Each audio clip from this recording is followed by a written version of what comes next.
हमारे साथ महाराष्ट्र के पूर्व मुख्यमंत्री अशोक चव्हाण हैं। थोड़ी देर पहले ही नेता प्रतिपक्ष की जो दावेदारी है उन्होंने पेशकश की हुई है। विजय वडेट्टीवार इनका नाम जो है अब सामने आया है। हमारे साथ अशोक चव्हाण है। सबसे पहला सवाल कि अब जबकि संख्या हम देखते हैं विरोधी पक्ष की कम है, जो सत्ताधारी हैं लगातार जो है उनका एजेंडा जो है लेके आगे जा रहे हैं, ऐसे में कितनी बड़ी जिम्मेदारी अब कांग्रेस पे नेता प्रतिपक्ष के होने की वजह से? संख्या का नहीं है, सवाल है कि हम हमारे विचारधारा और हमारी भूमिका रखने हमारा फ़र्ज़ है। विजय वडेट्टीवार प्रतिपक्ष के नेता होने के लिए हम लोगों ने दावा पेशकश की है और निश्चित तौर पर एक अनुभवी नेता है।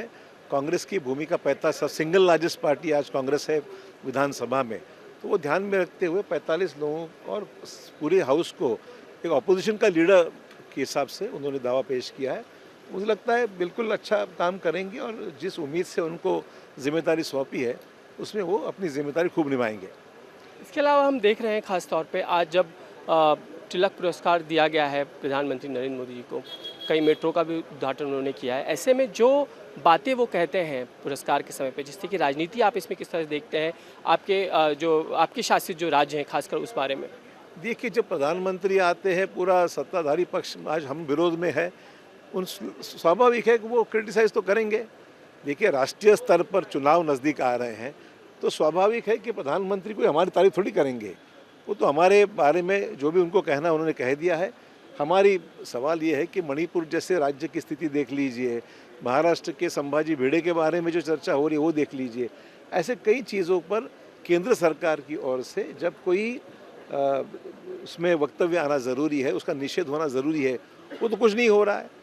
तो बाकी अन्य बातों, फजूल बातों पे अगर कोई वक्तव्य होता है तो मैं समझता हूँ लोग उसमें कोई दिलचस्पी नहीं रखते हैं। लोगों के सामने फंक्शंस, प्रोग्राम्स ये तो होते रहेंगे, तो देश के मौजूदा हालात के ऊपर कोई करेक्टिव एक्शन स्टेट गवर्नमेंट या सेंट्रल गवर्नमेंट लेती है तो उसको मतलब रहेगा, वरना ऐसी बातों के लिए तो ठीक है, वो तो फंक्शन में कुछ बोलना पड़ता है, बोले होंगे तो बात अलग है।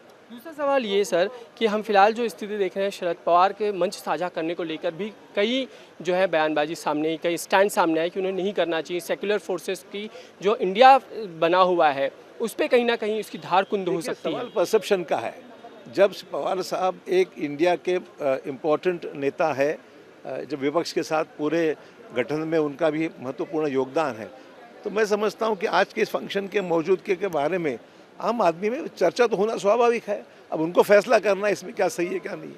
इसके अलावा हम देख रहे हैं खासकर हरियाणा में जो स्थिति बनी हुई है, तनाव का वातावरण है, अब सरकार हैंडल नहीं कर पा रही है। क्या ये वातावरण हम मणिपुर से हरियाणा तक की स्थिति देखते हैं? तो आप देख रहे हैं ना, हरियाणा की बात हो या मणिपुर की बात हो, डबल इंजन कितना कामयाब हुआ है तो आप देख सकते हैं। लेकिन इसको जिस तरीके से विरोध करने की ज़रूरत है, इस तरीके सामने आने की ज़रूरत है, प्रधानमंत्री नहीं जा रहे हैं वहाँ पे, या किसी तरीके ठोस कदम उठाए जाने, ऐसा आपको लगता है? देखिए, जिम्मेदारी बहुत बड़ी है और जब भी कोई गलत बात होती है प्रधानमंत्री का फ़र्ज़ है, जिम्मेदारी है कि इसके बारे में लोगों में एक क्लियर मैसेज जाना ज़रूरी है कि हम किसी भी सूरत में कोई गलत काम अगर देश में हो रहा है उसको रोकना पड़ेगा। खास करके कम्युनल राइट्स जहाँ हो रहे हैं, जब आम आदमी की जान और माल की खतरा जब पैदा होता है, तब ऐसे वक्त तुरंत उसके ऊपर कार्रवाई करने की आवश्यकता है। एक आखिरी सवाल, 5 अगस्त को आप लोगों की बैठक होनी है सबकी, किस तरीके की होगी और क्या उसका एजेंडा हो सकता है? नहीं, अभी ऐसा है कि ये आने वाले समय में इस महीने के आखिरी में या फर्स्ट वीक में इंडिया की बैठक यहाँ पर मुंबई में होने जा रही है, शायद उसकी भी चर्चा है। वो आने वाले चुनाव को ध्यान में रखते हुए सीटों का बंटवारा है, एडजस्टमेंट है, पॉलिटिकल एजेंडा तो चर्चा होगी उसके ऊपर। जब अजित पवार ये कहते हैं कि शरद पवार और मैं कोई अलग अलग नहीं है, हम अब भी साथ हैं, उनके इस बयान पे कितना भरोसा किया जाना चाहिए? आप कितना भरोसा करते हैं? मैं कुछ मेरे से बेहतर है कि पवार साहब इस पर अपनी भूमिका रखें। हमसे बातचीत करने के लिए कैमरामैन अरुण के साथ समीर भी से, इंडिया टीवी मुंबई।